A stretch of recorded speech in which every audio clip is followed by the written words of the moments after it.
Hello, folks. Taking a look at update 1.12 Empyrion Experimental. A couple of new things here.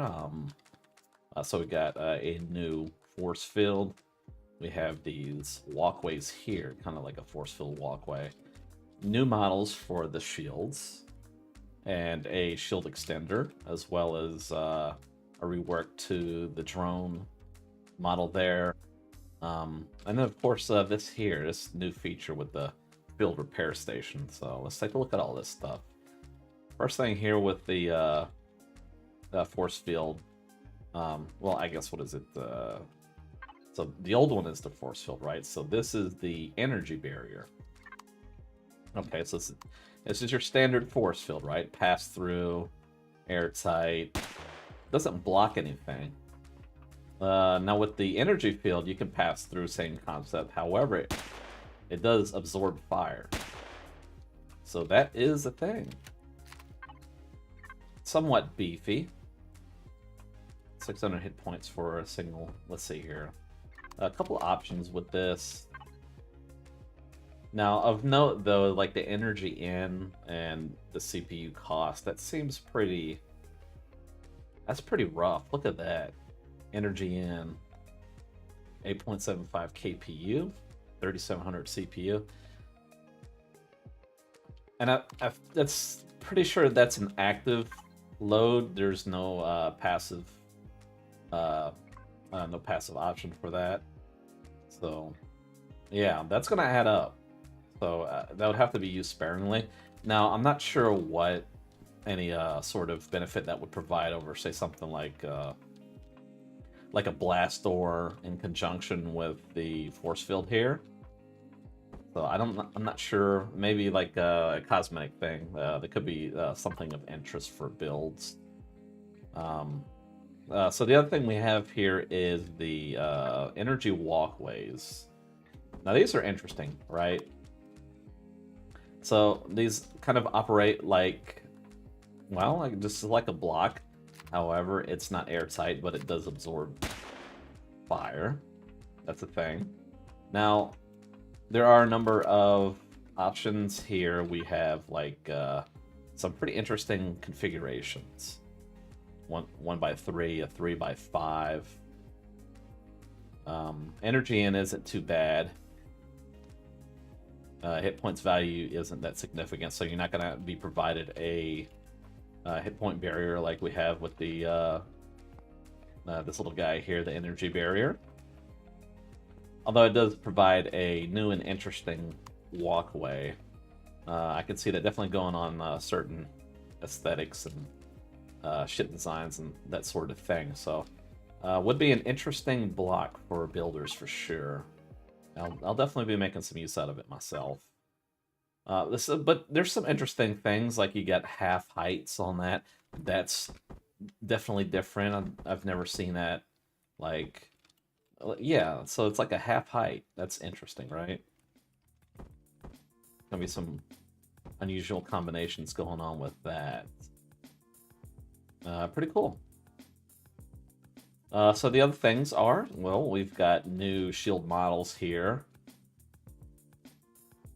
They don't seem to be doing any sort of animation other than just the lights going on and off. There's no like spool up thing. There's no like particle effects or anything like that going on. This is it. What you see is what you get. So yeah, so turn the shields on. There's nothing going on here. No change to the stats as far as I know. And also of interest is that they don't emit any sort of heat or anything.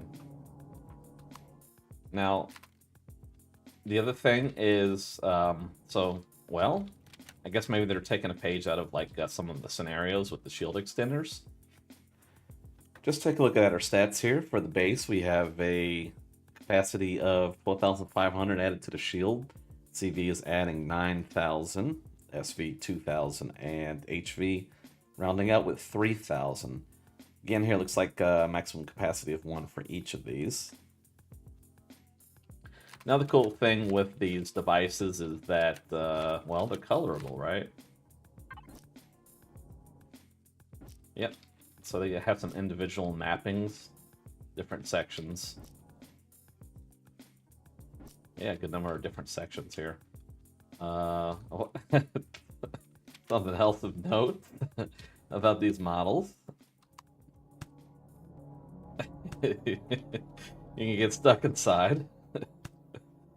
Oh, well, I guess we could get out of them. I couldn't get out of the other one, the tier 1. So good to know that there is a way to get out. I guess you just jump through that little section there. That's wonderful. The other devices, they are not colorable. Just the base of them are. That's it. So there's no changing the color of the energy barrier, for example. No changing the color of the walkway, unfortunately. Yeah. So the other thing here is we have a new model for the drone bay. Pretty interesting. There is this is what I don't get right here. There's a good sense of geometry and stuff on the interior of the device. It's kind of a waste of polygons since the player's not going to see it. Seems like maybe this should be like a solid shape here rather than having this intricate work on the inside if it's not going to be accessible. Yeah, that's kind of a quick run through. Now I do want to test some things here also with this new field repair station. Possibly. So the way it works right now is you need 2 builds in order to repair one. So some build, let's say you have like a repair platform or something like that, you need to hover your build over that in order to repair that build. I guess the concept here is you place this on a build and it should be able to replenish itself. Any kind of damaged blocks. It doesn't do any, it doesn't replace blocks, it just repairs them. But that could be interesting, especially for other scenarios. Just to be able to repair blocks on the fly without having to use another device. Let's try this device out. See you in a second. Well, here we are, folks, with our experimental Battlecruiser.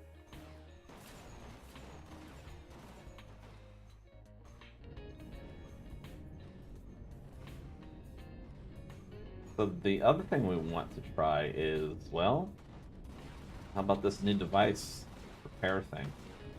See what that does for us. Turn our turrets off. And then turn our shield off.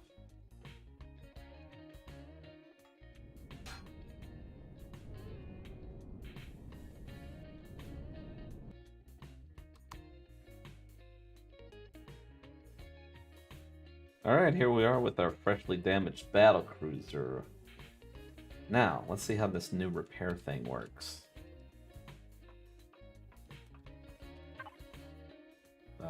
Start repair.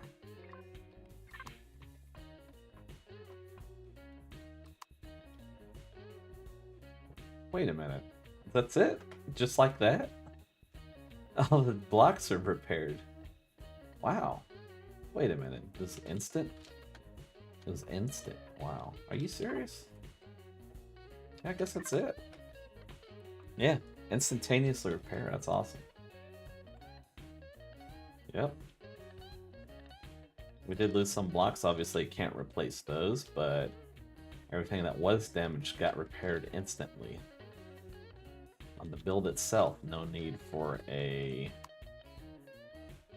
repair station. On an external build, that's awesome.